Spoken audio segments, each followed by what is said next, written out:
Cool. Let me get the chat over there.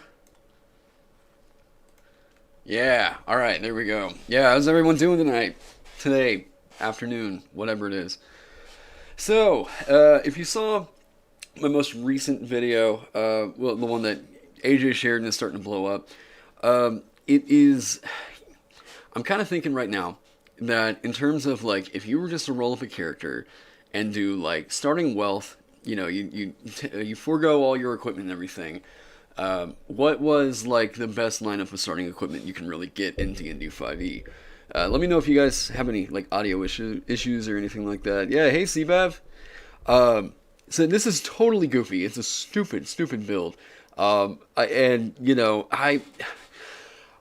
far as all the starting equipment that I was looking through, adventuring gear, everything that you can buy in, you know, the player's handbook, I couldn't help but think that Donkey was, like, just some of the best starting equipment you can really get, because it's 8 gold pieces. And if we're really thinking about, like, what all you can get out of all the different stuff, I know rope is really, really good. Chalk, I've heard about 100 different uses for. Ball bearings, of course, like, there's a whole lot of the objects that are really, really good. But then I started to think, like, okay, what are the implications of, if you buy a donkey for 8 gold pieces, what all does that really get you? Something I'd love to see here is how this would work with a merchant class. I actually thought about doing, like, a pet shop, like, subclass for that. Like, you were the pet dealer of the realms or whatever. It was tricky with the way that I did. Thanks, Julian. It was pretty tricky with the way that I did the portable storefront, where, like, that has to be a container with, like, a set, like, you can't fit objects in it that wouldn't, or you can't put objects in it that wouldn't normally be able to be put into it. Like, you can put a 10-foot pole into the bag as long as you put it in, like, up and down, not side to side.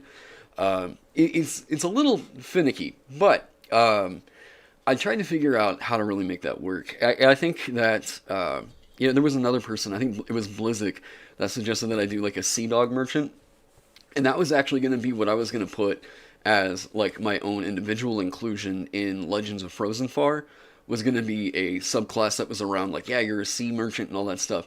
But then Benjamin Huffman actually said, well, it would be cool if I did, like, my first official subclass release for the pugilist in this thing. And I was like, nope, yep, we're going with that. So, like, yeah, I mean, his pugilist is one of the best pieces of homebrew that's out there on the scene right now. And I felt like the Sea Dog would have kind of gotten a little too close to the identity of that. But eventually, I know I definitely want to do, like, a fishmonger Sea Dog kind of a, like, merchant subclass. So, with this, the thought is that we're going to take starting gold, and I just figured that we roll up a character, just kind of hang out. This is going to be a pretty chill live stream, and just see what we can make happen. So, we're going to go through it, like, step by step. Okay, Donkey, what's going to be the fun character name? How about, since I'm thinking we're probably going to go towards Halfling, let's say Honey Knockshire.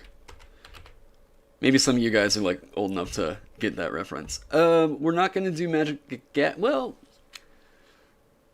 I don't really want to do playtest content either. We want to make this as, like, we want to make it to where if you pick up the player's handbook, you can probably roll up this character.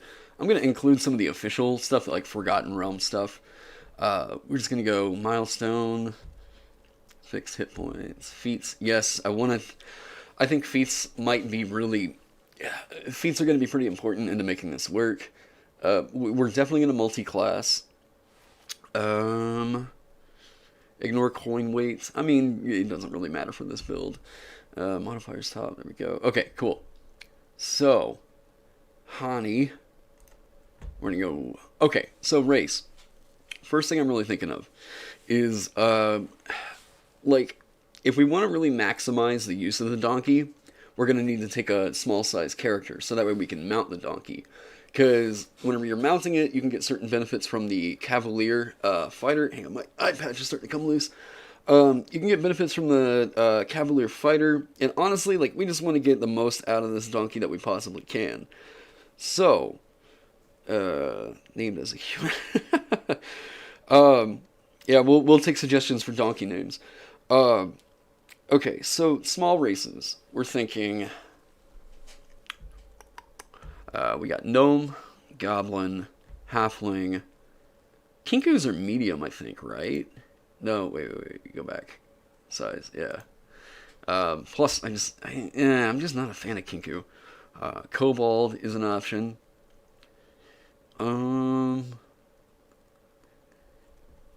Yeah, the more and more I kept thinking about it, the more I'm thinking the halfling is just going to be the best fit.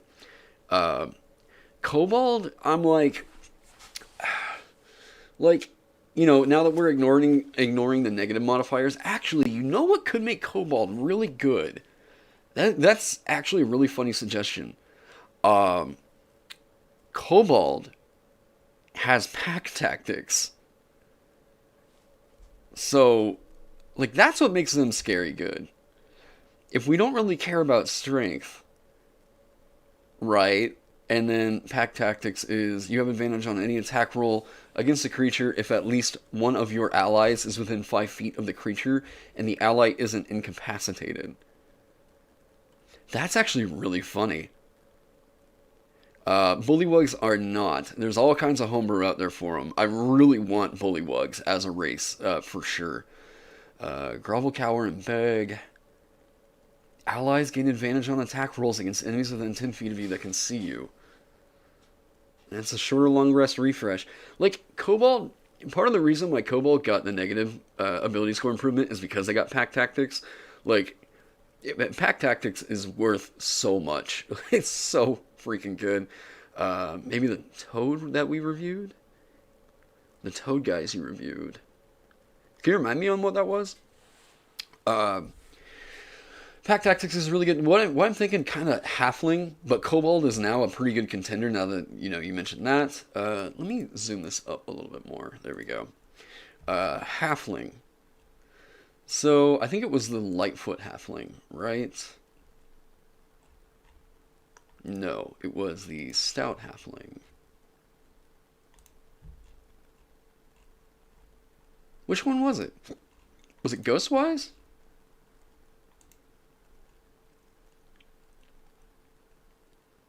Yes, okay. So Ghostwise allows you to speak telepathically to any creature within 30 feet of you. The creature only understands you if you two share a language. That is kind of tricky. Because, so what I do definitely want to do. Is there lag? Yeah, Moonring, let me know. Is it, pretty bad audio-video lag? Because I think I could fix that, but I don't know if it's... if there's a desync, let me know. Actually, let me check that out real quick on the stream before I keep going. See if I can't fix that.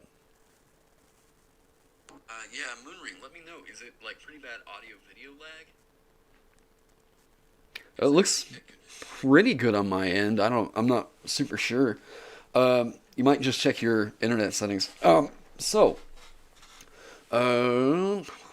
Okay, I appreciate it. Thank you, Julian. Just in the chat. Okay, yeah, there's a little bit of a delay just to make sure that, YouTube can filter out people saying bad words. So, okay, Halfling just went way down. The only reason for me that I was thinking, initially it was going to be a cool option is, this silent speech part of it, because, I guess, I don't know, I had read the first part and just hadn't really thought about the second part. So I think Kobold is going to be the way that we're going to go. Yeah. Chat's usually behind about, I don't know, I want to say about 5 seconds or so. I try not to set any harder of a cap than that, but... Okay, so I think we're going to actually go Kobold, because I like that idea with pack tactics. This Kobold Donkey Rider. Oh my god, this is great. I love this. I love this so much. It's going to be some kobold that just went to a nearby farm, ransacked it, stole a donkey, and now it's its best friend. So the cool thing with that, pack tactics, you have advantage on a roll against a creature that if at least one of your allies is within 5 feet of the creature and the ally isn't incapacitated. So, okay, the donkey is going to be one of your allies. So this is pushing me more towards Cavalier. So if we have the Cavalier, and okay, so another really good thing with Donkey, right, is that Donkey has as many hit points as most first level characters. Like it has 11 hit points. You're gonna have to be a wizard with like a +5 in your Constitution to get up to where the Donkey is. Uh, Other characters, sure they can hit that, but like 11 seems to be about the average hit points of a first level character. So I do think we're gonna roll with this. I really love this idea. Oh, this is great. Okay, so we're gonna go Kobold. Can I choose a different picture for his? Oh yeah. What's the doofiest looking Kobold we have? 1, 2, 3, 4, 5, 6. Okay, what do you guys think? 1, 2, 3, 4, 5, 6, 7, or 8 for the Kobold. I'm just gonna see like whichever one gets the 3 votes the quickest. Let me see here. We're going to learn the value of friendship by relationship between a kobold and a donkey. There's a certain spell that I absolutely want to take with this, and why I'm really wanting to push towards Druid. So whenever we get to our ability scores and everything, I am going to be prioritizing Wisdom a little bit. Like, and I really like 7. Okay, I dig 7. I think 7's really goofy looking too. The reason why I'm thinking Beastmaster, and like I know Beastmaster is its own mess. I think if you just dipped into Beastmaster for 3 levels though, it's not super bad. Like you're getting some okay stuff out of Ranger. Ranger is much better at tables that are actually doing survival rules really well. I think that's a big misconception that a lot of like people have with the Ranger is those features are about as valuable as you can make them. And Ranger is mostly getting a revision because most tables just focus on the combat side of D&D, which is unfortunate. I really love the survival, like those other tiers of gameplay are super mega important to me. It looks like 7's going to be the way that we're going to go. All right, this bright-eyed, happy-looking kobold. All right, great. Now we have Hani Knockshire. Well, since he's not a halfling anymore. Sure, Knox Cave, whatever. Let's go. All right, so we have sunlight sensitivity is pretty harsh.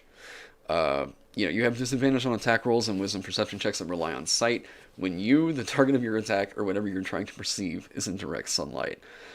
That's pretty harsh. For this build, though, we're just kind of thinking about, like, what are the ways that we can get a lot of love out of this. Pack tactics is huge, especially if we're going to stay mounted on the donkey.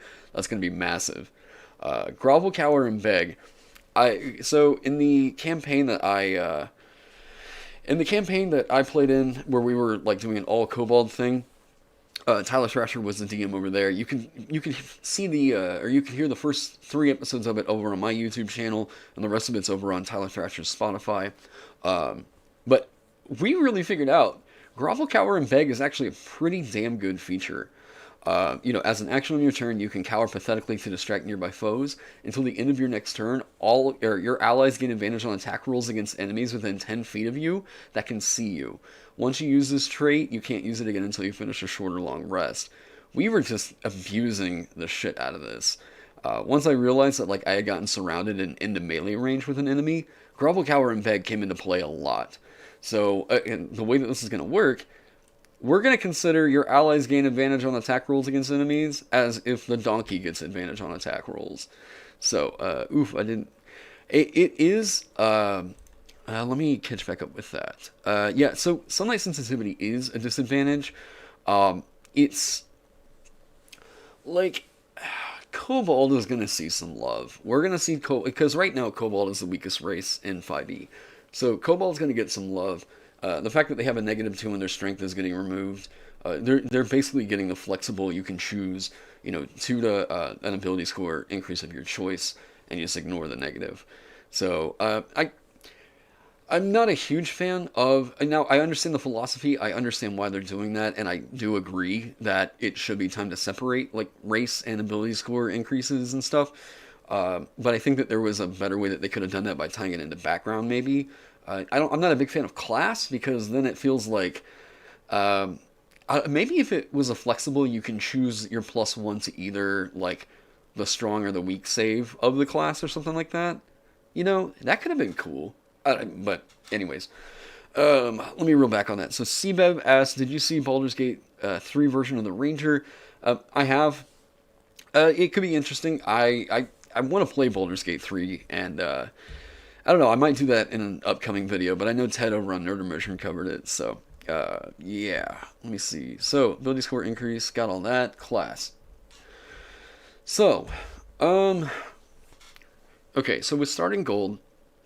Number one, we're never going to choose Monk because Monk gets like 5d4 and that's it.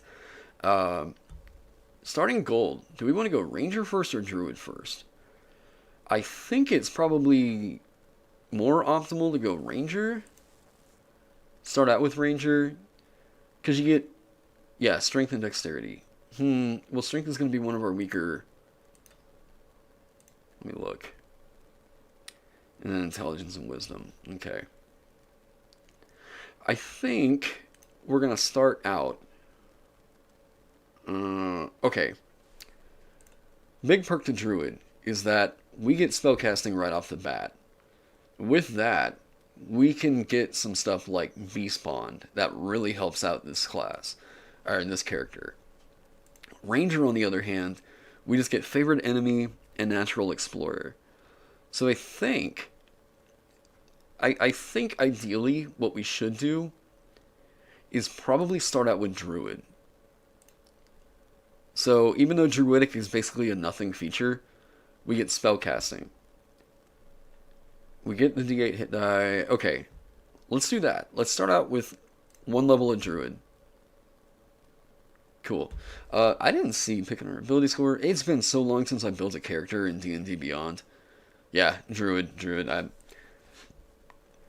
me see. Choose a generation method. We're just gonna go point by. Why not? Okay. Dump stat is most definitely gonna be strength.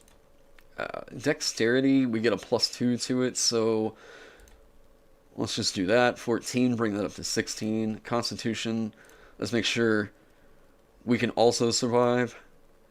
Let's put a 13 in our wisdom because we're gonna multi-class with this. We know it. We have 8 points remaining. Would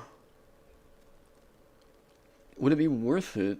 You know what? Let's bring up wisdom to 14. So we got 3 14s and an 8. Or no, wait, we got a 16. That's right, from our dexterity. Okay. God, kobolds, man, they just need so much help. Nature checks. I guess let's put that at a 12. And then, okay, yeah, we'll put our charisma at a 10. So that winds up with Pale Writer. Hey, I'm going to be doing a question section after this, though, so hang on to that, remind me, and I'll check it out. But BECMI, I'm not sure that I've heard of that before. But yeah, let me know whenever we get to questions after we get through the build. Okay, abilities. Description. Let's say Hani, what was his job? I mean, he just went through and raided a farm. What was he doing in the Kobold Cave? I don't know, let's make him a knight. Sure, why not? Yeah, he's going to be the knight for these kobolds. Went and stole this horse, came back, and they made him the, royal knight of this Kobold Cave. Sure. Tool proficiencies, because he's a kobold, we're picking up dragon chest. Wait. No, I got 3 dragon Annie. Why not? It doesn't matter. Languages. What's the best way? What's the most donkey language? Orc? Sure, let's go orc. Retainers. 3 retainers loyal to your family. These retainers can be attendants or messengers. One might be a major domo. Your retainers are commoners who can perform mundane tasks for you, but they do not fight for you. They will not follow you into obviously dangerous areas, such as dungeons, and will leave if they are frequently endangered or abused. We won't add it to our equipment or anything, but we're just going to consider those as the ponies' or the donkeys' caretakers. Yeah, we've got 3 kobold stablemen. Why not? So just the characteristics. That stuff doesn't really matter. At least not for just a build. Character details. Okay. Go with Sylvan. Yeah, why not? God, I forget just how many languages there are now. And see, that was another thing for me trying to make like runic invocation really cool, was that I wanted to make languages like serve a mechanical purpose. So eventually, once we really get into that, Ross is super busy with a lot of stuff right now. So once we get into that, I would love to start figuring out how we can make these languages more like interesting. So, got a description of our character. All right, we are going gold. Here's the real big important things. Class though, hang on, 2d4. Is that it? Wait, Druid starting gold. Druid start with like 5d4, I thought, right? Where is that? Whoop. Let me take a look. Oh, I think they made it to where you can set it, like your DM can determine how much starting gold you can roll up. Alright, let me see here. Standard, okay. No, Druid is 2d4 times 10. Okay. Yep, 2d... Oh, wait. 2d4. There we go. Wait, what? So 2d4 times 10. How do you use this? Right, 2d4 times 10. Is that going to tell me what I got? Gold. Oh, because you're supposed to roll it. Okay, okay, okay. Sure, we'll do that. Wait, how do I not have a d4 up here? Oh my god, I do not want to pull up some app and try this. There we go. Alright, d4. 1. 3. Alright. Woof. Woof. Okay, well, we got a little bit more gold out of our background, too. Man, that would have been a pretty good perk to taking Ranger. I mean, I will say. Okay, so. Currency, 40. Did it not give us that stuff from our background?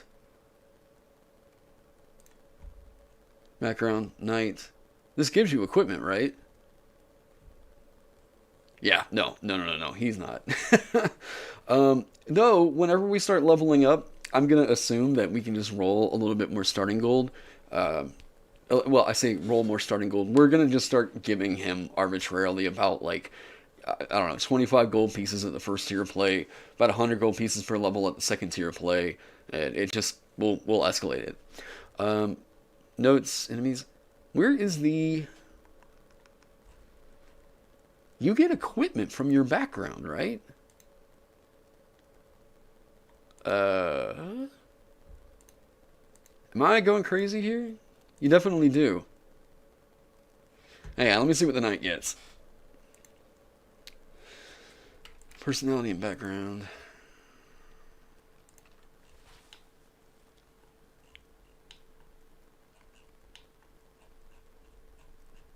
Let's take a look. Hermit.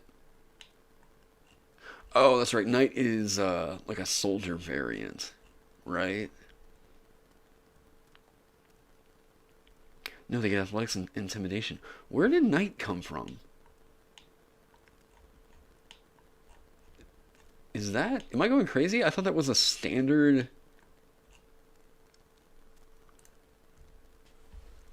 Okay. You know what? We're just going to go with something that's in the player's handbook and just say that this is going to be soldier.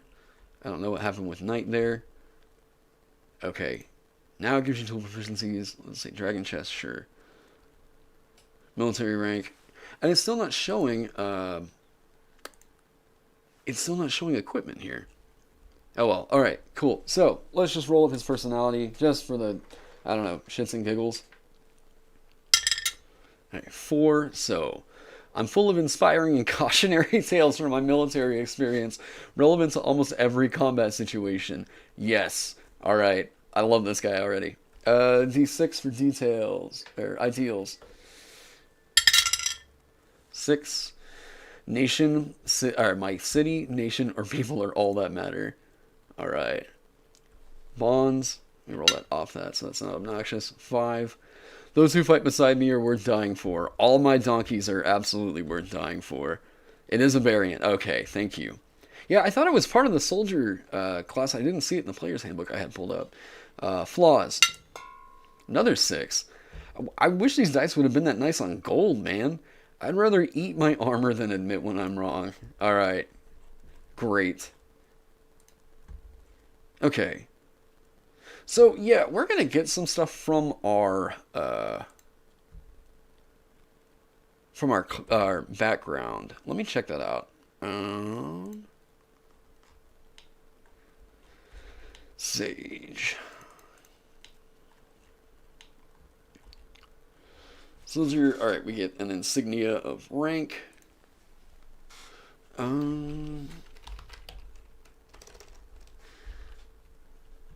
Okay, if anybody's more familiar or more fluent with D&D Beyond and the character builder, let me know, because trophy taken from a fallen enemy, we're just going to say it's a dagger. Why not? No, a pitchfork. That's right. Okay, so you have to actually add these items in, I'm guessing. List of available items below. You can't write in, like, your items? Because, okay. Part of what makes D&D so cool is the fact that you can, like, I mean, make up stuff, you know? Like, I want to go into town and grab, I don't know, a box of screws. Are screws in the player's handbook? I don't think so. But your DM can come up with that and figure out a price pretty easily. So I would like a feature that allows you to just add that in here, right? And then the background gives us, okay, 10 gold pieces. Cool. Cool. All right. So we need...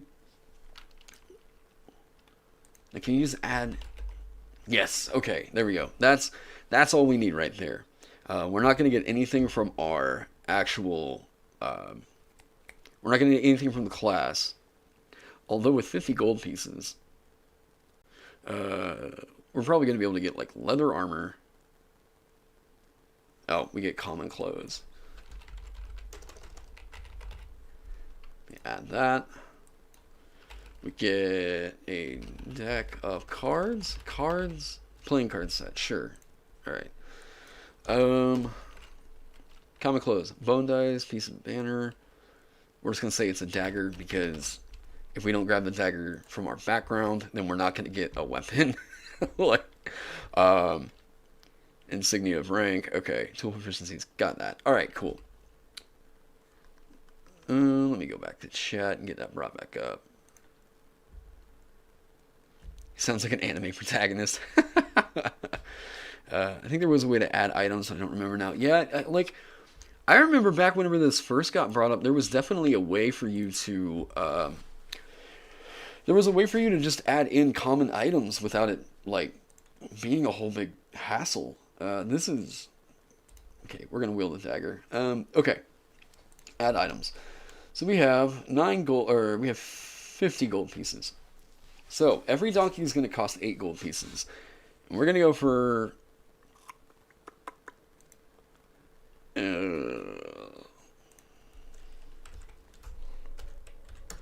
Okay, couldn't do the math in my head right there. Wait, we can get 5 donkeys right now.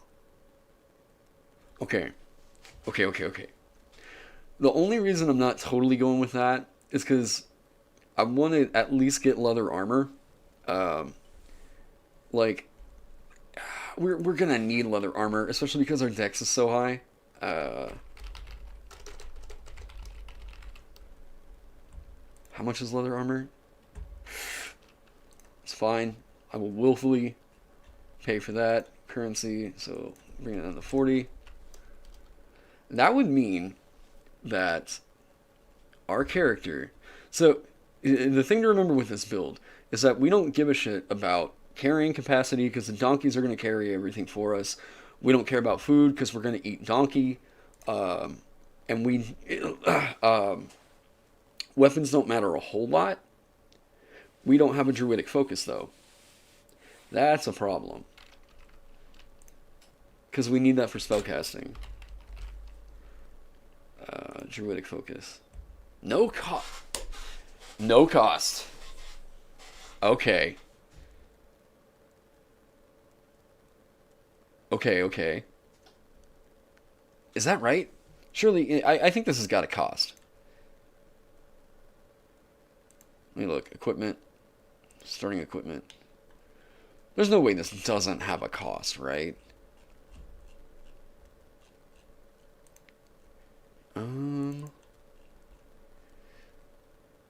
Oh, okay. So we're going to go with the cheapest one we can. And that's just going to be a totem. Yes. Okay, there it is. Because it's only one gold piece. Oh, moon ring, that's the whole thing with donkey. Donkey is...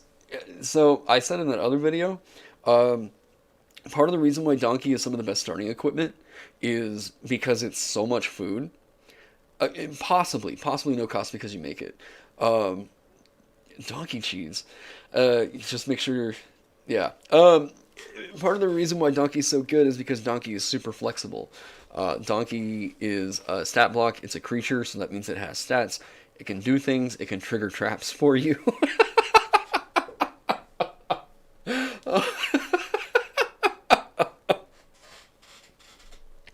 Oh my god, this is so great.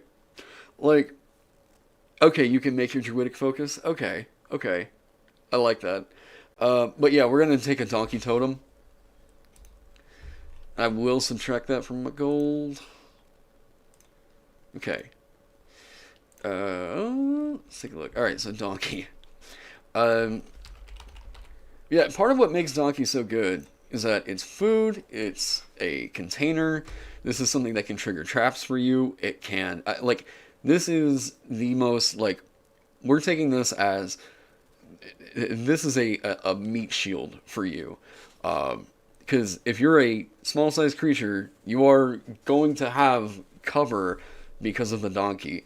So we're thinking about, how can you use these really effectively as this character? And the funny thing is, because they're a medium-sized creature, they don't really, cause a whole lot of issues in dungeons, other than the fact that these are going to be really fucking loud with their hee-haws. But we have the donkey. I'm going to say, we can, I think, 8 times 4, 32. We have, 39 gold. Alright, we're buying 4 donkeys. So that means we have 7 gold pieces left. Let me see what we got. Inventory. Oh, we'll have a friendly donkey. Don't worry. We need to keep at least one of them alive. And that's the point of it. We need to keep one alive to be our mounts and for a whole bunch of other stuff.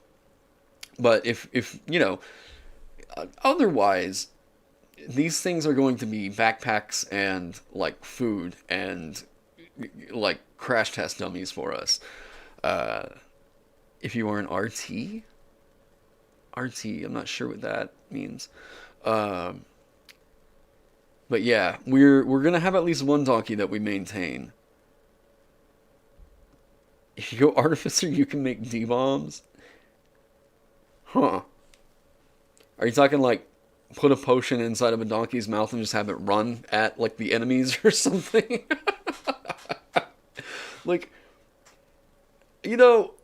I mean, hey, I think we're going to be spending as much gold as we possibly can to get as many donkeys as possible and see what we can wreak havoc with. Because part of what makes Necromancer so good in D&D is that if you're blowing all of your, spell slots to do nothing but create zombies, you have a massive, massive army that, sure, you've got to recast some spell slots to maintain it, but, you have a massive meat shield in front of you that has an effective hit point total of like, I, I think, because I tried to crunch this, and one of my viewers mentioned how Simulacrum can make the army even bigger. Oh God, no, you're right. You don't even need to go Artificer with that though. You could just straight up strap powder onto it. um, but oh man, oh that's great. Um, ooh, okay. I will be doing a video eventually on Artillerist Artificer. I actually, I need to reach out because I found out the other day that Kibbles Tasty is actually following me on Reddit, and people have been asking me to review his Artificer for a little while. I like because I had a player that was playing Kibbles Tasty's Artificer, and the only problem that I really seem to notice that they were experiencing is that there's a lot of information overload kind of happening in his Artificer. It's a what's there shows a lot of work. And he has a solid sense of class design. But there are so many options available over in his Artificer that I don't think that this player was really quite expecting what he, got himself into. So there was a lot of information overload with that. But I would love to actually get Kibbles over here. He has his own YouTube channel. But yeah, I'd love to go over Artificer. But all that to say, Artillerist Artificer. Artillerist Artificer is so scary good. Like, that Eldritch Cannon, the protection thing. Wait. Eldritch Cannon would let us beef up our donkeys. That might be the secret. Wait a minute. Okay, hang on. Eldritch Cannon gives you the protection thing, which allows you to give out temporary hit points. Artificer has a lot more starting gold than Druid does. Oh, the Mimic class. The Mimicry Wizard subclass. There's a project I'm currently working on that I'm not super sure that I can give out the info on it quite yet. I'm thinking that's the case, Julian. I'm not sure if I can really announce the name of it yet because it seems like it keeps changing every once in a while. But the Mimicry Wizard is in that. The Mimicry Wizard is going to be in that product. It just got approved, and along with I submitted 2 other subclasses for it. I made a Stargazer Ranger a long time ago that was super like Saturday morning cartoonish, and that's going to be in there. And then there was a Druid Circle of the Coven, which is like a hag-based druid, so that's going to be in there as well. That'll be out around the same time as Tosh's. Anime. You know what? I like the idea a lot more. So I think we're going to roll with Artificer. That is hilarious. Oh! Ooh. Magical tinkering. We can affect the damn saddle. The tiny non-magical object. Saddle counts as a tiny non-magical object.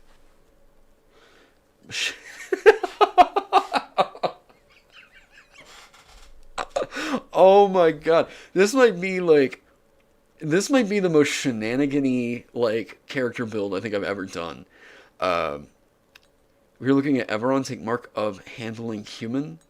The reason I kind of want to stick, and I'll take a look at that. But Artificer just officially got put into Forgotten Realms official.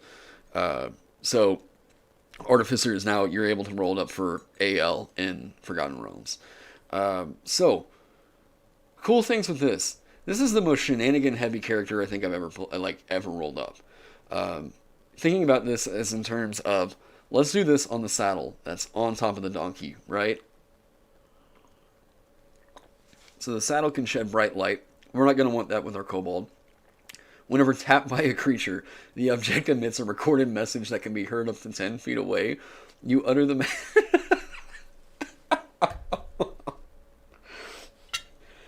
if we just recorded like I'm a talking donkey and put it on the saddle, so that every time that the saddle touched the every time the saddle touched the donkey, and we just send that donkey through a town, and it just, oh my god, I love that.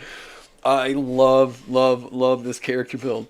The object continuously emits your choice of an odor or nonverbal sound. Uh, okay, the chosen phenomenon. This is, oh man. A static visual effect appears on one of the object's surfaces. This effect can be a picture up to 10 words of text. Okay. The shenanigans you can get up to with this is so great. I think we're going to roll with Artificer. Possibly multi-classing over into Druid for some things, but I can't help it. I love what this is doing. Especially Artillerist Artificer. Like, the power budget for Artificer is super in the subclasses. Like, if you're looking at all the base class features versus the subclass features, Artificer's subclasses are ridiculous, man. It's set up just like Paladin. Or wait, sorry, vice versa. Paladin is like base class, has so much of the power budget, and then you go over to the subclasses and they're mostly like, you have resources tied into like channel divinity stuff and yada yada. So Artificer. There's a few spells here though that I'm really like wanting though from the Druid class. So I think we might stick with Artificer for a little bit, but possibly head over into Druid for some stuff. Okay, proficiencies. We need animal handling. Wait, we don't get... okay. Let's just do some... I don't know.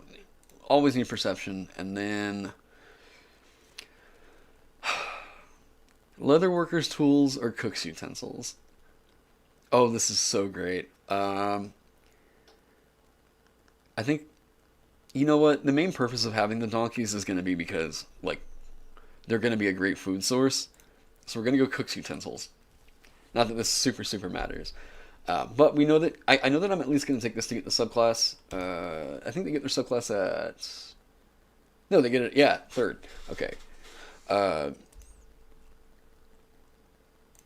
me look here. Our infusions. Alright, so we'll come back to that. The race. Someone had mentioned the mark of hunting... What was it? Mark of handling human? You know what? I like Kobold. We're going to do that for this one, but I will take a look at the mark of the handling human after this and see what I think. Okay. Abilities. So, I'm going to change something real quick.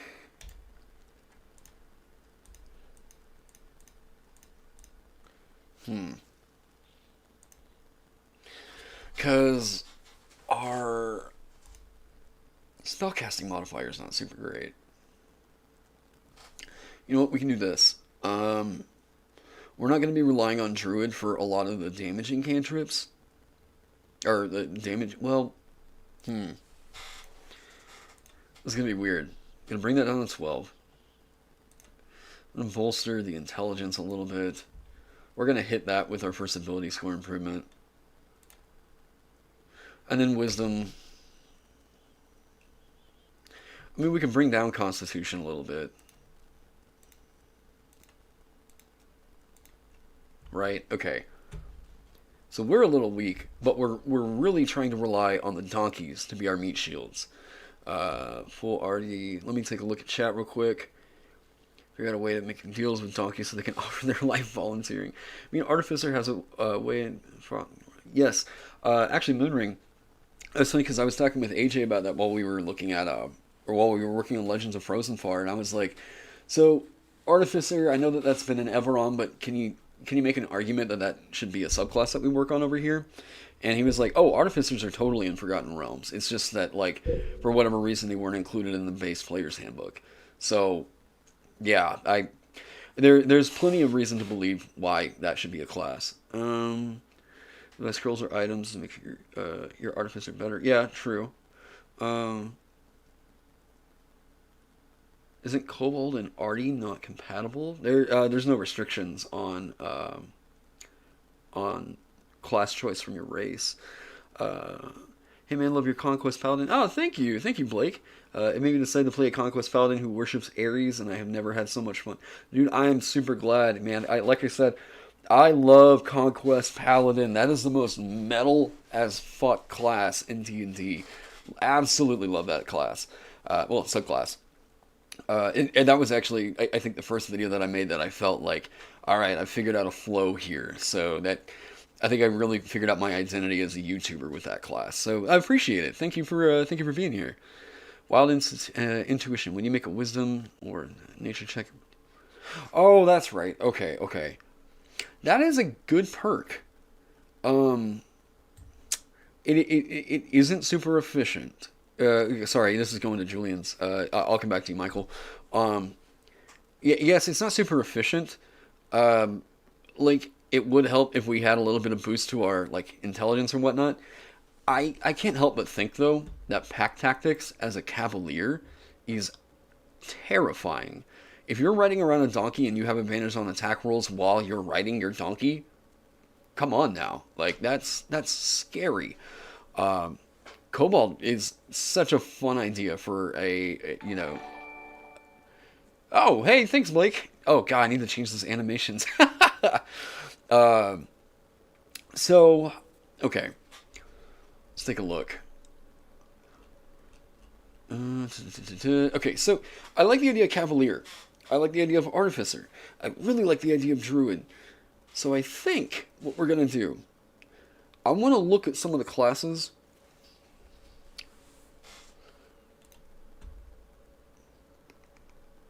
Okay, Cavalier. Let me resize that for you guys. Okay. Bonus proficiency, you get animal handling, history, insight, performance, or persuasion, or a language of your choice. Born in the saddle, you have advantage on saving throws made to avoid falling off your mount. If you fall off your mount and descend no more than 10 feet, you can land on your feet. Our donkey is not 10 feet tall, although enlarged reduced is going to be really goddamn funny. Mounting or dismounting a character or a creature only costs you 5 feet of movement. Unwavering mark. So you can menace your foes, foiling their attacks and punishing others. When you hit a creature with a melee weapon attack, you can mark the creature until the end of your next turn. This effect ends early if you're incapacitated or if you die, or if someone else marks the creature. While it is within 5 feet of you, a creature marked by you has disadvantage on any attack roll that doesn't target you. In addition, if a creature marked by you deals damage to anyone other than you, you can make a special melee weapon attack against the marked creature as a bonus action on your turn. You have advantage on the attack roll. If it hits, the attack damage equal to half your fighter level. That's alright, but you're getting an extra attack in there as a bonus action. Which, like, hey, man, Berserker Barbarian having to take a, like, point of exhaustion for that. I mean, anyways. Regardless of the number of creatures marked, special attack a number of times equal to your strength modifier, minimum of once. Okay. We're thinking, like, range for this. So, honestly, I don't really think Cavalier might be the way to go. Yeah, even if we think about it like we're making ranged attacks, I don't think that's going to be the way to go. I just don't think it's giving enough to us as a dip for me to want to, like, really consider Cavalier. Ranger, the only reason I'm thinking going into Beastmaster is just to get the 3rd level, like, you know, we can, you add your proficiency bonus to its AC attack rolls and damage rolls, as well as any saving throws that it is proficient in. Its hit point maximum always equals the total, its hit point number in its stat block, or 4 times your Ranger level. 11, the only time that we're going to exceed that is if we go, 4 times your Ranger level. So, if we went 3 levels into Beastmaster, it would be 12 instead of 11. So, yeah, like any other creature, it can expend. Yeah, so these donkeys are already getting that. I think there might be ways for us to actually command the donkeys and not really have to go Beastmaster for it. Let me catch up with chat real quick. Not efficient. Yeah, it might not be optimal, but we're also going for pretty funny here. And I think pack tactics is enough for me to think that, like, Kobold might be the big bad pick here. Small donkey spy and assassin operations. Since a group of Kobold Cavaliers riding huge hyenas attacking the packets. Man, I love kobolds. Like, I really wish they were a little bit. They're gonna get better. They're gonna get some love. Don't worry. And I think sunlight sensitivity is gonna get some kind of a change. And I think we're gonna see that same thing with Drow possibly, which is kind of whatever. Okay, so I think we're gonna have to go mix a Druid and Artificer. Like, Druid for some of the spells. Okay, but what Druid spells? I want Awaken so bad. You guys have no idea. I want Awaken so incredibly bad. Because it's not on Artificer, right? Yeah, no, it's only on Bard or Druid. So after spending the casting time tracing magical pathways within a precious gemstone, you touch a huge or smaller piece or plant. The target must have either no intelligence score or an intelligence score of 3 or less. Donkeys have a 2. The target gains an intelligence of 10. The target also gains the ability to speak one language you know. If the target is a plant, it gains we don't worry about that. The awakened beast or plant is charmed by you for 30 days or until your companions do anything harmful to it. When the charm condition ends, the awakened creature chooses whether to remain friendly to you based on how you treated it while it was charmed. Awaken is so great for getting this. I think Command only works on humanoids. Wait, no, do they really? Okay, alright. Hang on. That might have just put them into the new top for me.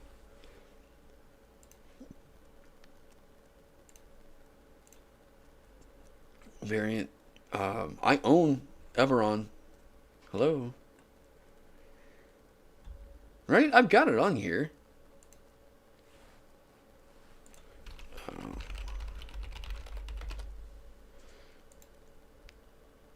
Yeah, I own it. Otherwise, it would have taken me to the Everon. Like, it would have taken me to buy here.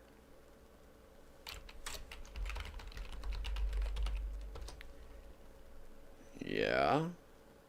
Wait, have I not bought that yet? I swear I bought this. Oh, man, that's embarrassing. Okay. Alright, hang on. You know what? Let me do this. Hang on a sec. Alright, this is my fail. Let me do this over here so I don't show my PayPal info and all that other crap. Alright, actually, because I don't know where this is going to pop up, I'm going to stay here, but let me go to break screen real quick. Hang on. Alright. So where I'm here, I'm just doing some stuff. Hang on.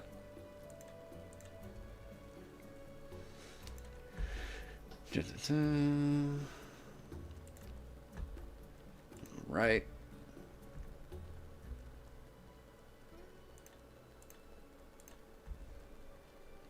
If you guys have any questions, let me know. I'm still looking at it. Okay.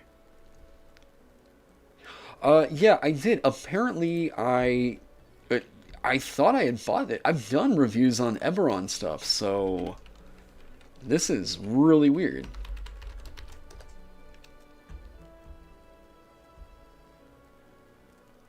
But there we go.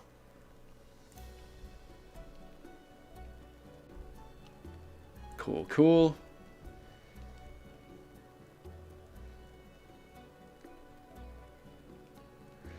It seems to take forever. That's crazy. They give Awaken to a race.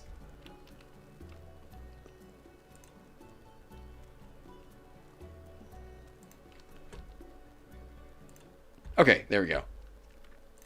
Human traits. Mark of handling. No kidding. Oh, man. Okay. Well, we know what we're going now. Wisdom score increases by 2. One ability score of your choice increases by 1. Man, okay. So I think coffee pot. All right. Oh, there's just no way we can't do this, right? You can cast the Animal Friendship and Speak with Animal spells with this trait, requiring no material component. And I'm still not super up on Eberron content, but this is once you cast either spell with this trait, you can't cast the spell again until you finish a short or long rest. Wisdom is your spellcasting ability for these spells. I mean, we're gonna need to talk to the donkeys. We're gonna need to make donkey friends.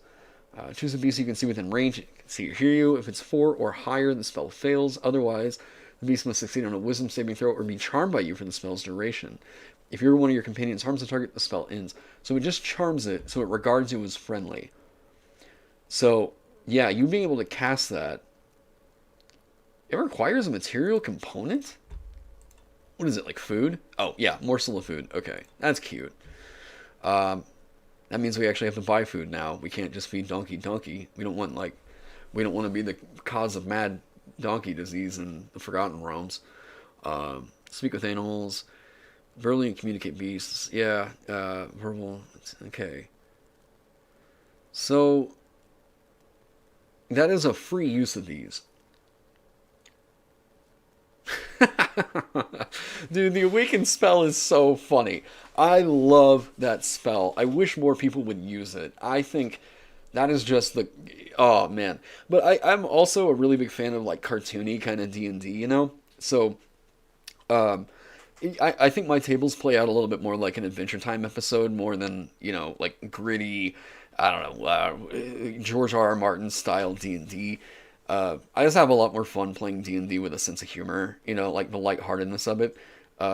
I've never really had fun sitting at a table where everyone's like super serious and into the battle and everything's all grimdark and everyone talks like they've been smoking for 50 years, you know? The bigger they are, okay, starting at 3rd level. Oh, okay, here's the problem with this. Is that now we've gotten away from you being able to write it, which, not a big deal. Because the thought was that you were going to maximize it by being able to mount it, and therein you get some advantages out of that. Pack Tactics was basically always going to be on for you. However, we're looking at some other really good spells here. Aura of Life. I mean, wow. Aura of Life is really good. Dominate Beast. We can dominate our donkeys. There we go. Oh, come on. Man, I messed with the layout to try and get more of the screen over here for you guys, but it's like, just... D&D Beyond is just not really great for trying to do YouTube live streaming on. Okay, anyways. You attempt to beguile a beast that you can see within range. Let's see, wisdom saving throw will be charmed by you for the duration. If your creature is friendly to you or fighting it has advantage on the saving throw. While it's charmed, you have a telepathic link with it, as long as the two of you are on the same plane of existence. You can use this telepathic link to issue commands to the creature while you are conscious, no action required, which it does its best to obey. You can specify a simple and general course of action, such as attack that creature, run over there, or fetch that object.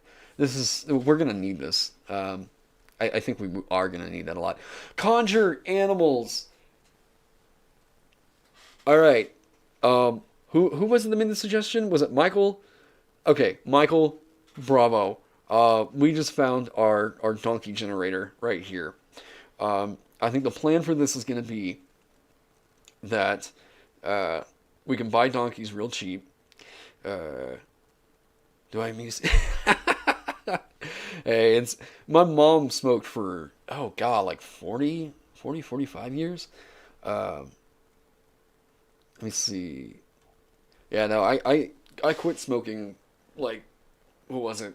5 years ago now. Yeah, no, great, like, oh man, it's weird whenever you wake up and you're like, wait, not everybody doesn't hack up their lungs whenever they wake up. It's a pretty good feeling, not gonna lie. This is Conjure Animals.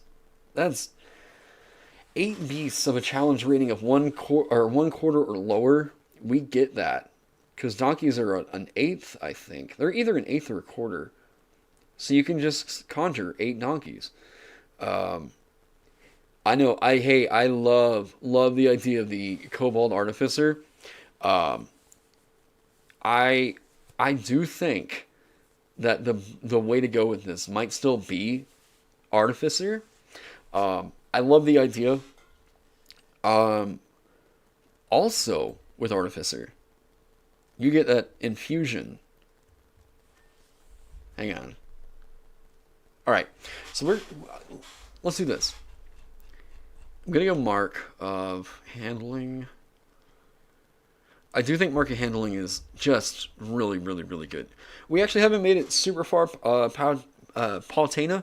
Um, just decided we are actually going to revise the race. I initially had Kobold because I thought Pack Tactics was going to be really good. It is really good. But I do think at the end of it all, Mark of Handling Human is just going to get us a lot more use without us having the multi-class over in the Druid. So I think, yeah, I think that's just going to be the way to go. Even though we can't mount it, which is sad.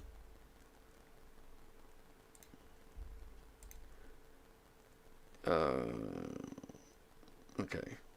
Mark of Handling Human. And then, oh man, there's too many options. Who's the most, uh, let's see here. Can we just do the Screaming Person? Sure, we'll just do that. Screaming Person's gonna be our Donkey Shepherd. Alright. So, Artificer. Oh wait, we need to do ability scores real quick. Because we gotta change, right? Wisdom modifier just got way brought up. Okay, so we can actually tone that down because we're not going to be worried about multiclassing over into Druid. Let's bring our intelligence up. Dexterity, let's leave it there. Oh, come on. Did we just dump charisma? Yeah, we dump charisma. That's a no-brainer. Oh, we really can't bring up... Man, point buy, come on. Alright, wisdom, why not? So wisdom of 14. Right, yeah. Wisdom of 14, dexterity 14, intelligence of 15. That's alright. That's not bad. And then we're just going to go with Sage. Alright. Draconic because we knew Draconic in our previous incarnation. And then the other one was Sylvan, I think somebody said. Okay. I think we got that. Good. Alright, let me catch up with that. Hey, what's up, Fable Gamer? Sorry. Yeah, man, no shouting. Let me see. I've already seen the smallest human boss. uh, oh, God, I guess if you talked with your DM and were like, hey, can I play, somebody with a, somebody with dwarfism, they might think it was all right. Maybe let you go small size with it. But for this, humans are medium in the purposes of mechanical stuff for D&D. So, already got Draconic. Let's just go, I don't know, Goblin, sure. We can't choose Donkey, so that's a let. Oh, wait! Doesn't that mean now we're intelligent? I didn't pick one from the... Oh, there we go. Okay, great. No, now I'm way happier. Okay. Beast or Monstrosity when you cast... Oh, Beast or Monstrosity. Ooh, man, market handling? What? Ooh. You know what? If Wizards of the Coast had done this change right here with Beastmaster, this would be incredible. Can you imagine being a Beastmaster with a cockatrice? Or, like, man, Beastmaster could be so killer if they just got this one change of you can target a beast or a monstrosity as your, like, companion. That would be so cool. Let me take a look. What can you make with fermented donkey cheese? So you do have a potentially... I mean, you keep it fed, right? So you're going to have to keep getting it hay and everything like that. But, I mean, donkeys are... If you're cool with eating donkey cheese, go eat donkey cheese. Sylvan Circle to Sidereal Cabal. That is my favorite of all those subclasses in the Magus. That Sidereal Cabal, this thought of being like a time, like warrior thing, that's so cool. Thanks on the, yeah, thank you. Thank you for the, Frozen Far has been doing really, really well. We're, I think it's 16 sales away from hitting Electrum on that thing. So once it hits 16, then we get a little bit more attention. And I think currently it's sitting in like the top, what is it, like top 10% of products on the DMs Guild. So it's, yeah, I really love it. Now you can choose your background to be something more related to Invade. Yeah, so that's why I picked Sage with that. Mainly for a little bit. Hey, that's all good. That's all good. I didn't know AJ was actually streaming today. I was just going to try and get this and see what kind of a build we can do. So maybe another hour. When does AJ start streaming, by the way, Moonring? I'd appreciate a heads up on that. I think he usually starts at 6 or something. 5 or 6 my time. Gold for a small cart.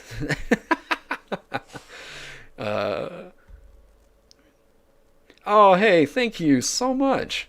Yeah, I really love the reception it's gotten. I wish we could have possibly done it as a hardback print.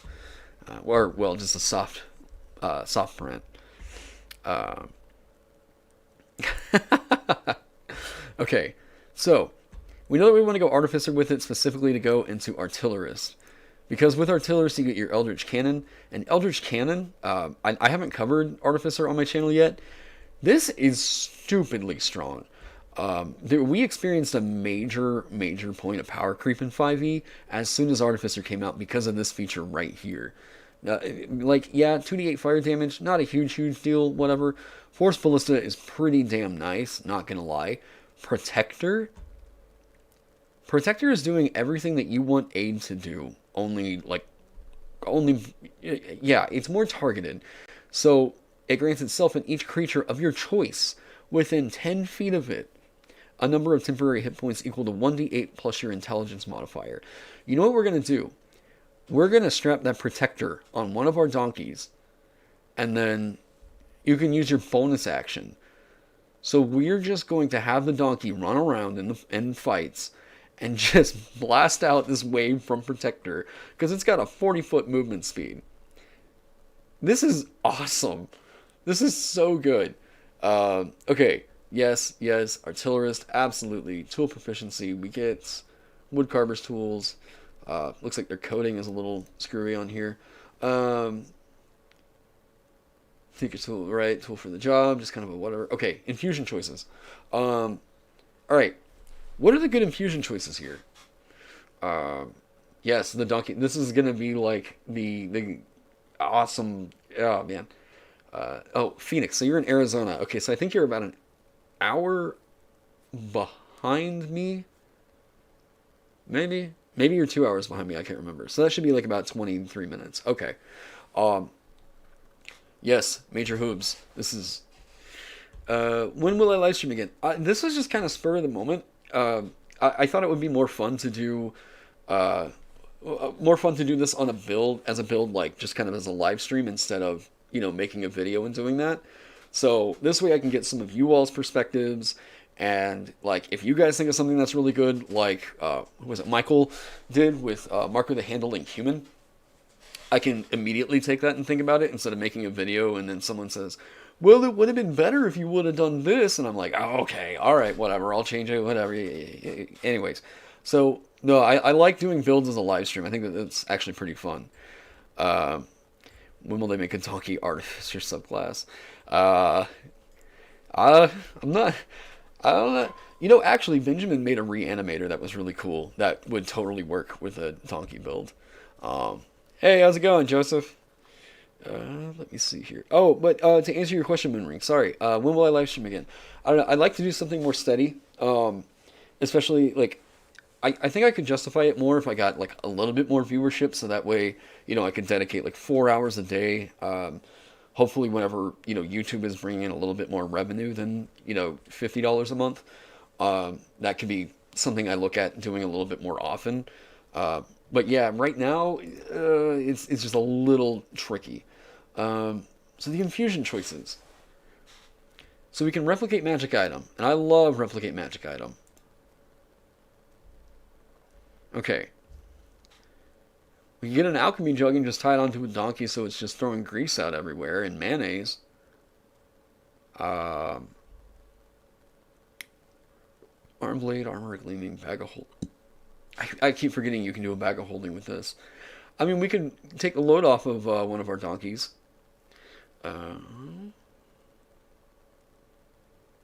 Ooh, that is a really fun idea, actually, Moonring.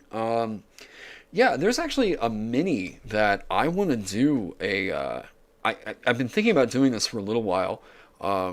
It's a mini that I want to do a Making Monsters video again on. Just because I got the miniature and I thought it was so damn cool. Hang on, let me grab that real quick. Hang on. Alright, where you at? There you are.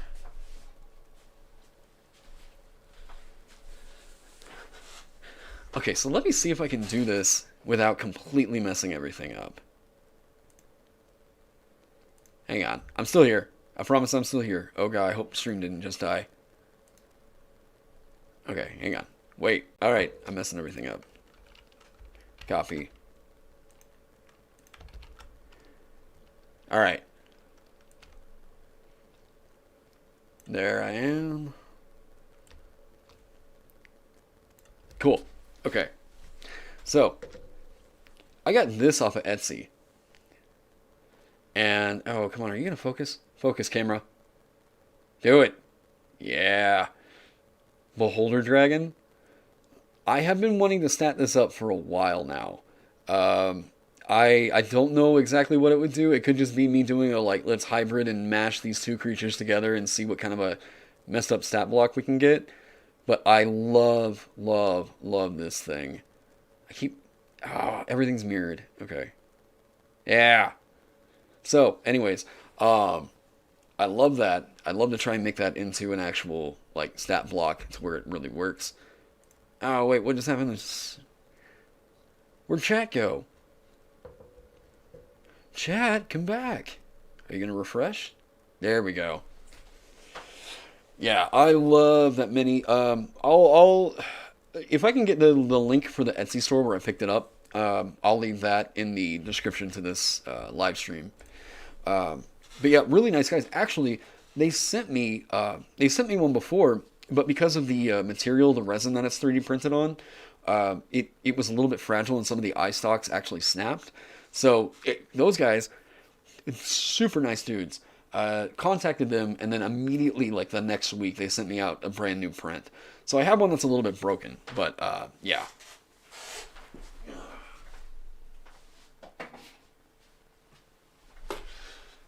So I think that would be a really fun one. Let me figure out when I want to do that, and make sure that like Amanda's not working, and I've got the day off, and whatever. And I think it could be cool just to do like an 8-hour like monster live stream. Might even be cool to do some like tip incentives to like, I don't know, you tell me a monster that you want me to make and I'll do it. I was doing that last year with the SCP stuff, but it got to a point where like I got really busy in October with a musical, and I released that out in the public, just everything that I had done on it so far, but I wasn't really able to keep up like filming videos like crazy with that. Okay. Yeah, thank you, Pale. I usually do. This was just kind of spur of the moment. But yeah, I will in the future be trying to schedule these out a little bit more. It's just, life's been a little unpredictable, I think, for everybody in the world. So, wow, I forget how many options you can do with this. Okay. What do we want for Donkey? Maybe I could have AJ as a guest. Yeah, I'd love to have AJ over here.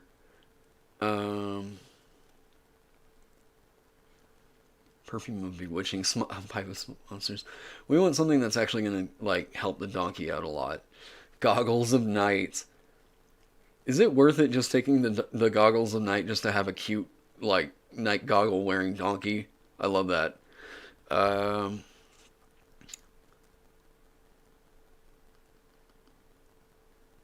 Boots of false tracks. That's great. Um, hmm. But, okay. The infusion, it is...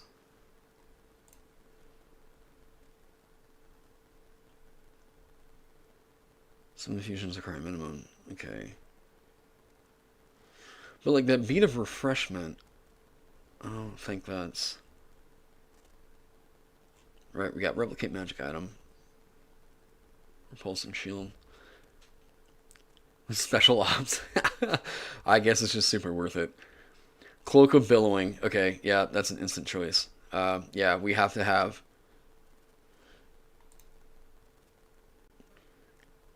It's funny because, like, replicate magic item you would think would be such a flexible and useful feature, but, like, 9 out of 10 artificers just pick up Bag of Holding with it. So, that's what we're gonna do. And you know, whatever. But we need something to make... We need something for combat. What would it be? Because, like, resistant armor... Okay, hang on. We're going to have the money to buy barding and everything like that.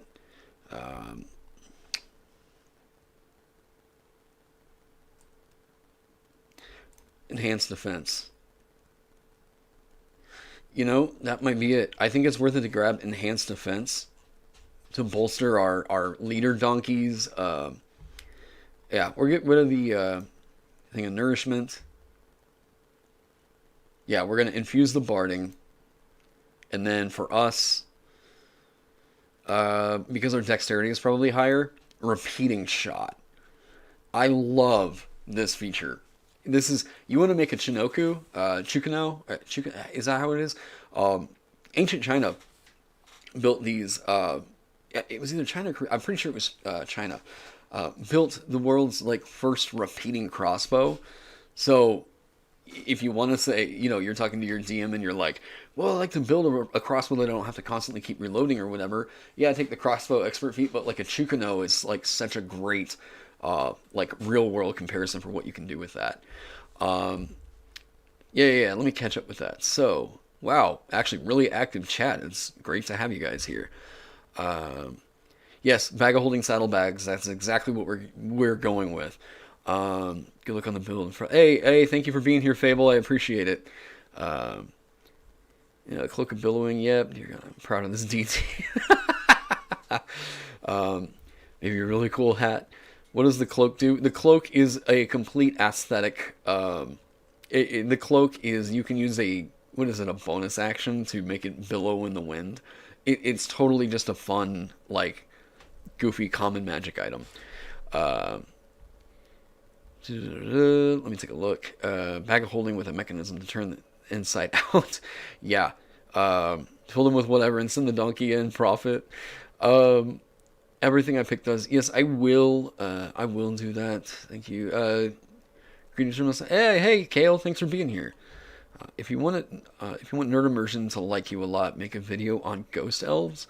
Wait, what are ghost elves? Yeah.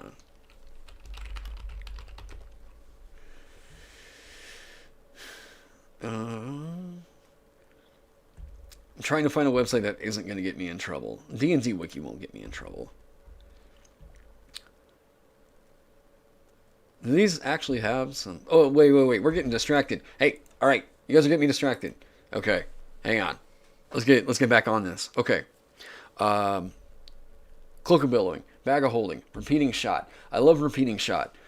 Repeating shot is really cool. It's going to help us out because we are going to go with probably dex-based artificer here. So we're going to say that this is going to be a crossbow that we pick. Sure, why not? Well, I say that. Wait. Let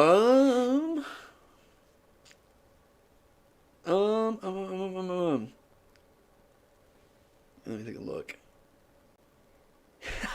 No, you're good. Thank you, though. Returning weapon, repeating shot, enhanced weapon. Oh, if we're just gonna go with donkeys, right? Like we're gonna need to do. Yeah, we're gonna need to do something a little bit more for just the donkey. Okay. Uh,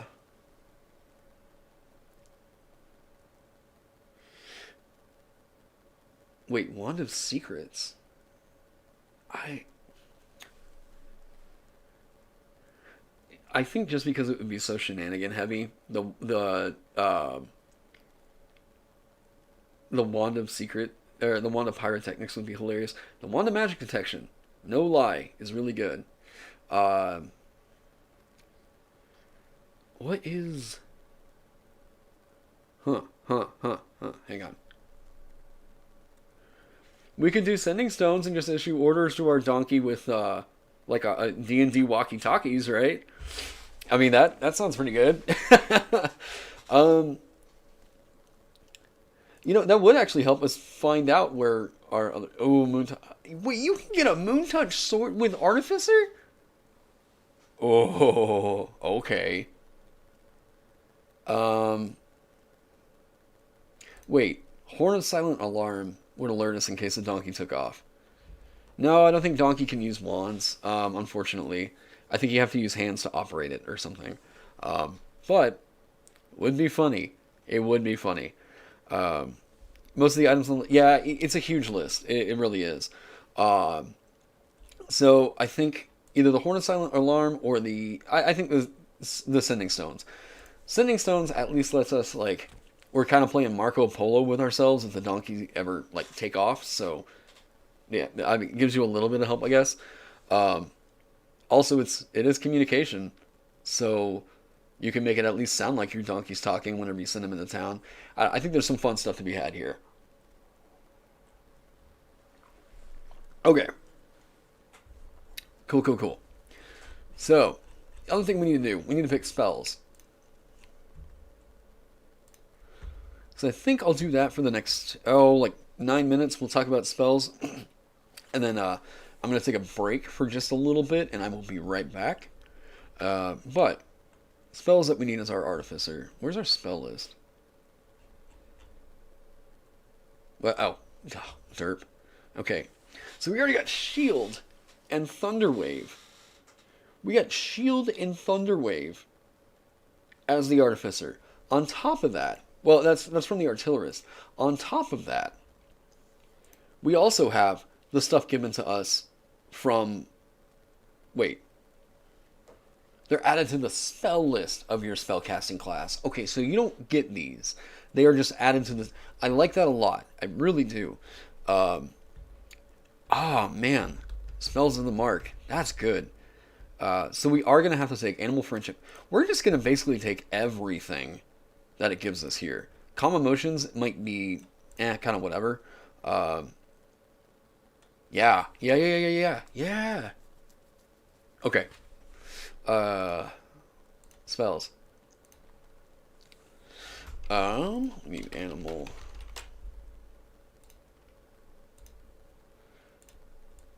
Alright, what cantrips today? Filter by level. What are some really... Okay, not create bonfire. Donkey is scared of fire, so we're not going to go create bonfire. Or firebolt. We're just going to assume those are off limits. Frostbite's not bad. Ray of Frost. Okay, if you have a choice, I'd love to know in chat what you guys think. Frostbite or Ray of Frost? Which one is your favorite? And yeah, let me know, because I have a personal favorite, and one that I think, out of these two, I think is a major sleeper cantrip that nobody's really paying attention to, unfortunately. So let me know what you think, and I'll answer that before I go on break. Calm Emotions can be very useful. I do agree with that. Is Calm Emotions... that's because I'm not a fifth. You know what? Let's just go to fifth real quick so I can see the second level spells. Why is that not... I thought Calm Emotions was like a... Hang on.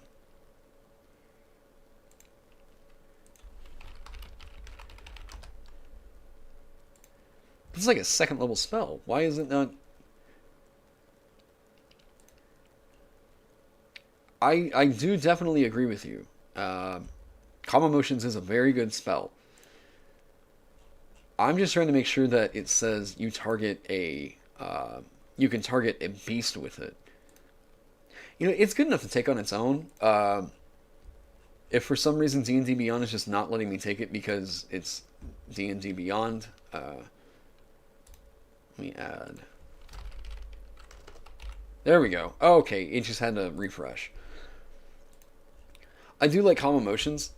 Let me get chat back up. Calm Emotions is actually very useful. Yes, not only for the roleplay aspect of if the donkey runs off, you can go out and save it and do whatever. Calm Emotions is useful from the first tier of play all the way to the end of the game, because it might not end the effect that's frightening it, but it does suppress the Charmed or Frightened condition, and there are so many creatures that affect those two conditions, so it is pretty damn good.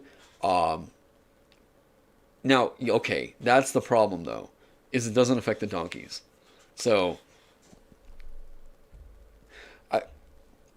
still worth it to take though, I would probably say. Let me see here. Okay. Cure wounds, because we want to help the donkeys out. How many more spells can we get? Okay, so we only have 4 out of 5. What do we currently have on our spell list? We got Thunder Wave for damage. And I hope that just sounds like a massive, like, hee-haw. Got Shield. Shield is so good. Shield is... Oh, my God. We have Scorching Ray. Ooh, Shatter. Okay, so we don't really need to take a lot of damaging stuff from our known spells. We got Cure Wounds. We still need to pick cantrips, right? Okay. Guidance is always good. Did I see anybody talk about Ray of Frost or Frostbite? Yeah, meds and... okay, Sending Stones, Send Out Loud. I need to look at that again. I thought Sending Stones was out loud. Yeah, if you could pretend that the donkey's talking, that's amazing. Shoes of Silence. Yeah, if you could work that with your DM, where you're like, I want to put these on the donkey, yeah. Really don't know about Frostbite. Okay. Guidance is a willing creature. It's only an ability check.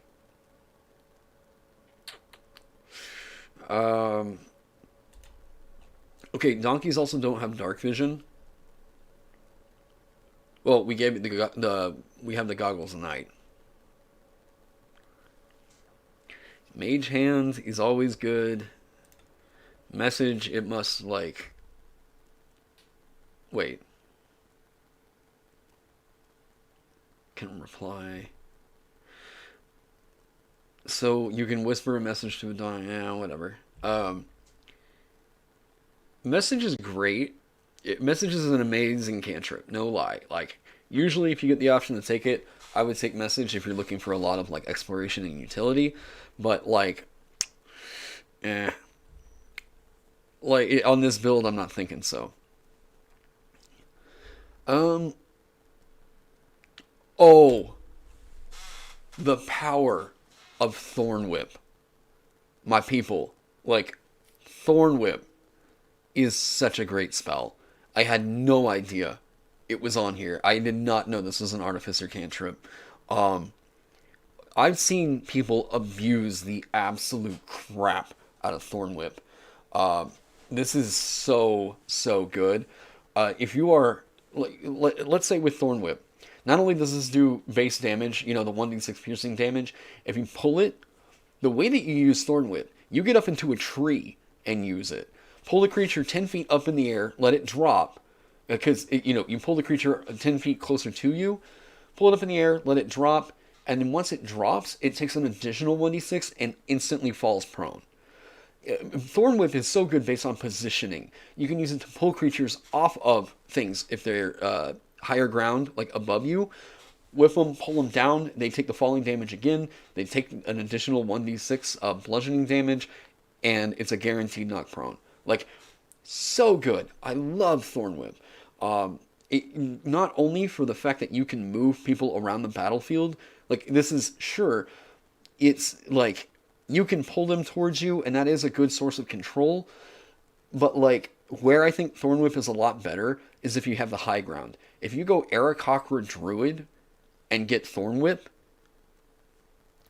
I mean, if you're flying, this is a cantrip that is essentially being cast as if you were a 5th level character.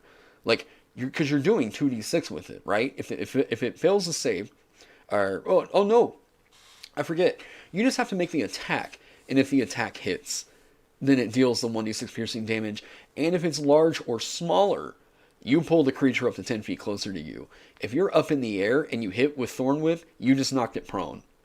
And you dealt 2d6 piercing damage to it. You know how nuts that is? Oh, later Moonring. Yeah, I can't blame you. I can't blame you. AJ's great live stream. I should probably still be here whenever it's over, so maybe we'll see you then. Thorn Whip is a pretty damn good pick. However, can we say that it's going to help us out on this build? I just don't think so. It might help pull some stuff off of the donkeys, you know, like if something gets a little too close, we can do that. That's an argument for it, I guess. So, Ray of Frost, by the way, was the one I was talking about earlier, between Ray of Frost or Frostbite. I love this spell, and there's a lot of hidden power in Ray of Frost. If you have a DM that really likes to use oozes, or like you're in an adventure that uses a lot of oozes, Ray of Frost is terrifying, because oozes have like movement speeds of 10 feet. Ray of Frost will shut down a lot of oozes from getting anywhere out of, like anywhere closer to a squishy teammate, or like anywhere further away from your big, frontliner. So Ray of Frost is such an amazing setup tool. I love this spell. The fact that it is, you make the ranged spell attack, you don't have to rely on it having to make the save. You're not sure, the burden of proof is on you to do it, but Ray of Frost, just don't sleep on this. It's such a good one. So, I think for this one, we're going to take, I like Thorn Whip. I like Thorn Whip a lot. We're just going to do this. We're going to go Thorn Whip to pull stuff off the donkeys. And then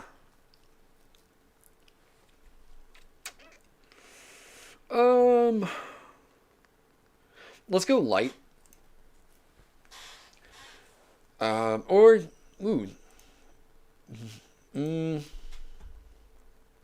Let's go actually dancing light, because we're going to need more lights than just the one.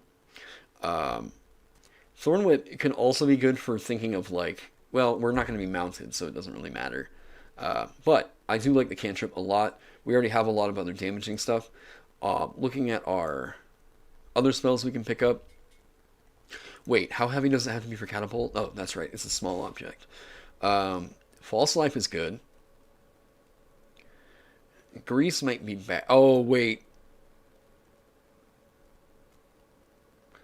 We can get some real fast donkeys. Wait a second. Is Spider Climb not on the... Oh, yep. Spider Climb. Because we want these donkeys to be running up on walls. That's awesome. Okay. So, with that, I don't think there's any reason to choose Aid, because we have our Protector with the Eldritch Cannon. So the Protector is basically a free use of the Aid spell, only just better. That's the strength of Eldritch Cannon, really, is that Protector portion of the Eldritch Cannon is basically a free Aid spell. So think about it like that. With that, we have, 5 levels into it. The thought is, I'm going to do a, let me see here. Okay. So in our inventory, we have 4 donkeys. These donkeys all have some pretty nice stats, and they're pretty decent for meat shields. We have a meat shield that's essentially 44 hit points, and that's just with what we get from the starting gold, you know. How much for the donkey is because of horse? I would just use the prices that they list for the war horse or the draft horse or whatever. I think that would be the way to go. Let me see here. Yes, but that would only be for one object, Michael. Dancing lights would make it to where we could give light to 4 of the donkeys, so they can do all their stuff. The only thing I'm really worried about with this, like, we chose some decent spells.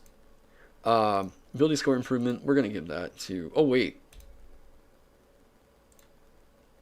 Isn't... Man, mounted combatant, but we're a medium-sized creature. No. No. I know what's worth taking.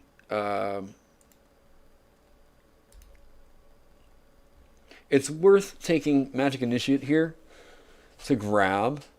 Okay. There's a few things looking at the Druid spell list. I love Leaf in the Dagger. Oh, man, that's a homebrew cantrip.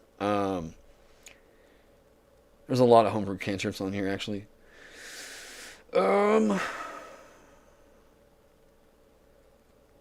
What's going to be really in theme?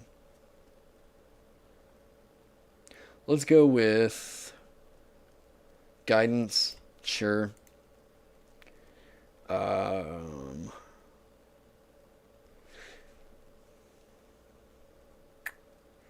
I guess resistance. Shape water. Let's just roll with shape water. It's just amazing for utility. And then I think for the first level spell, what we're going to do is snag Beast Bond. So that way, we bond with one of the donkeys. It gets advantage on attack rolls against, like, it's basically Pack Tactics as a spell. So Beast Bond is going to help out so much. Arcane Firearm is where Artificer gets another huge bump. 3 levels of Rune Knight for Enlarge Reduce. Doesn't Artificer get Enlarge Reduce?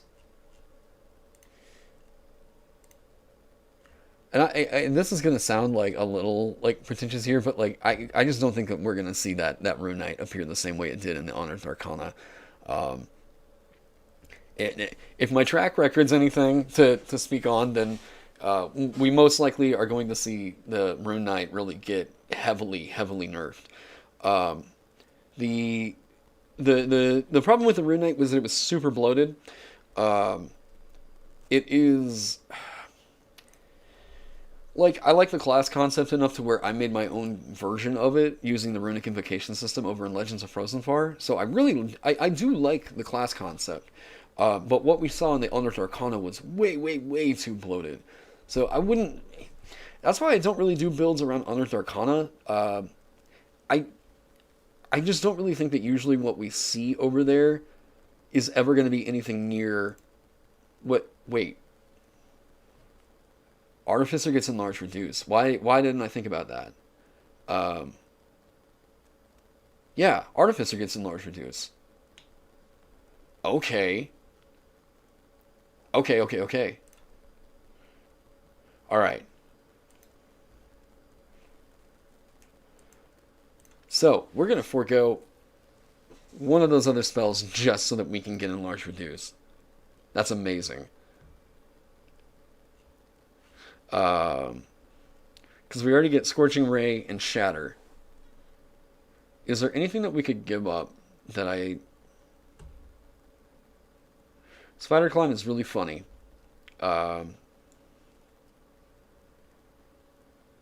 Let's forego... Man, I kind of want to keep Calm Emotions, though. I can't get rid of Shield. Have I thought about doing some one-shots with viewers? Yeah, I thought about that as kind of a YouTube reward, like a membership kind of a deal. That also requires a bit more, like, a bit more time. It could be something that I consider doing maybe once a month. I think that could be really cool. Uh, Again, it's like it. Maybe once the subscriber count is a little bit higher, and I'm getting a little bit more views. Really, it all comes down to ad revenue, and I've got to consider how much time that I put into YouTube versus, what like real life stuff that's actually like making me like a living wage. So I would love to do something like that. I think it could be a lot of fun. Uh, but yeah, it's just I don't know. Maybe we'll see. We'll see a little bit down the line. But I do think that that could be a really fun idea. Um, okay, what would I want to get rid of to get enlarge reduce? Because I want to get enlarge reduce real bad. The only reason why we really chose calm emotions, I mean, it's a good effect. It was given to us from the spells on the mark. But like, if we're just going for the donkey, let's just go for donkey spells. It's so worth it to get enlarge reduce. What other? Okay,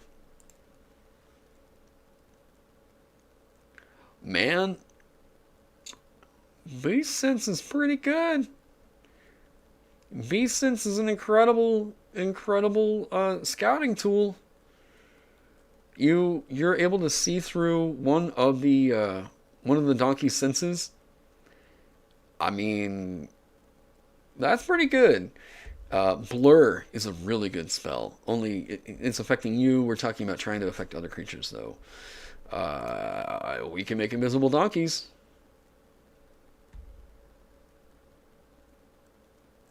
It's only one creature, though.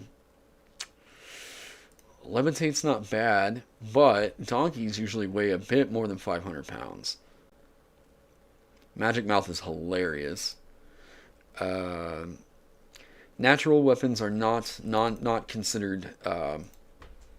They aren't considered weapons for the purposes of spells, which is I'm not a big fan of that idea. I've seen it in the Sage Advice, and I never agreed with it. D&D is a lot more cool if you just let them do that. Like, um, yeah, enlarge reduce is better for sure. Um, Looking to scout and it doesn't come back. I'm sure there's something. I mean, yeah, but then you only spend like 8 gold pieces and go grab another one, right? Okay, so because AJ is doing a stream, I actually didn't know that, and I know that we've got a lot of bleed over from both of our viewers. Uh, I think now that I'm prepared to enlarge reduce, I might pause this here because we got a 5th level artificer that is all about using these donkeys, and the entire goal is to send them in and do the donkey stuff. They are going to be like we're going to be using a lot of our gold in order to just buy more donkeys and everything. Let's see the character sheet. Let me do. I'll do about I don't know, real quick 5 minutes. If anyone's got some questions, let me know. Uh, I'll share this in the description of this. I'll like post it down below. That's kind of what I think would be a hilarious like the whole strategy with this character is going to be to put the Eldritch Cannon onto one of the donkeys with a saddlebag. The Eldritch Cannon is going around and it's going to be giving the donkey and then a whole bunch of other stuff temporary hit points. You're going to have a real mobile oh man, that's super killer. This is at 5th level. I think that you could actually make something like this work. Considering, you only have 33 hit points. You've got donkeys that are out there doing, what is it, a D10 plus your intelligence modifier? Let's be conservative and say it was a D8.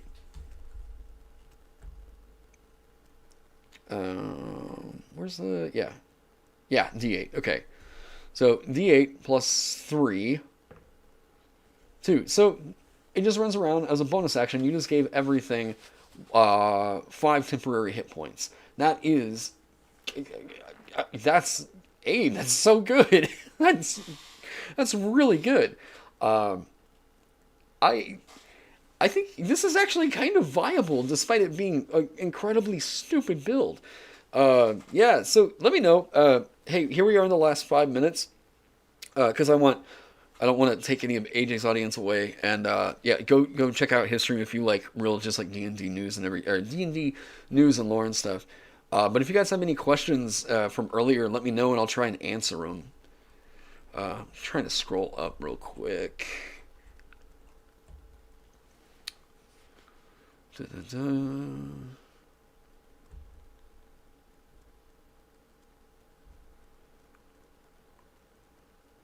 So the bullywug thing. Okay, Pale Rider said, way off rando question. Have you ever played with BECMI system? I'm not familiar with BECMI. Basic Expert Companion Master Immortals, a revised unified edition of Dungeons and Dragons, also known as the Mincer Edition. Oh, no, I have never heard of this before. And this is on... Huh. So there's a red box comes in. 5 sets of basic... Okay. Oh, so is this just like OG D&D? Because I played first edition last year. I'm thinking that might be it. I'm not super sure. Yeah, let me know, Pale. Huh. Okay, but no, I have played first edition. Actually, at a con that I was DMing last year, I played first edition with a guy named John Rondeau. And John was actually, he was a player at Gary Gygax's table. And John DM'd us through, we didn't make it super far, but he DM'd us through Tomb of Horrors. It wasn't that we died, well, at least, like, we didn't die, but it was my time to go and DM for another thing. So it was like, we had gotten to the, it's not really a big spoiler, you can get to it super early. We got to the four-armed gargoyle, or the four-armed gargoyle, and we just got super stuck in that room. And I thought that was just like, guys, are we just like stuck here? We were so frustrated. I mean, that dungeon is an example of like how you can feel absolutely isolated and stuck. But it was a fun experience. I don't ever regret playing Tomb of Horrors. That was super fun. Trying to catch up with some other questions real quick.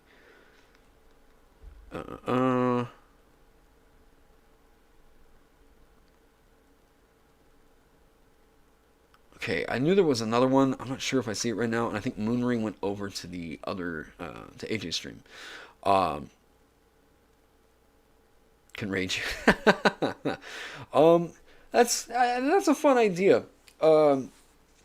Yeah, I need to go. It's 5:16, so not only is AJ streaming, but Amanda's about to get off work at 6 o'clock, so I need to go get ready for that and do some housework. So I think that's where I'm going to call it for right now. May do another build where we try and get Hani Nox Cave up to 20th level, maybe. I don't know, figure that out. But if you guys have any questions, leave them down in the comment section below. I'm really trying to be as active as I can to get to everybody's questions or whatever. Yeah, let me know what's up. Like I said, if you guys like the stream, you want to support what I'm doing around here, consider joining up as a member. You can go check out my Patreon. That'll also be in the description below. Or I have several products that are listed on the DMs Guild. So if you want to help me, like I say every time, keep the lights on around here. I would really appreciate any of your support. So you guys, hey, thank you all for being here. This is super fun. Quick, I know, impromptu live stream. So I hope that you all are staying safe, staying healthy, and have a great Sunday.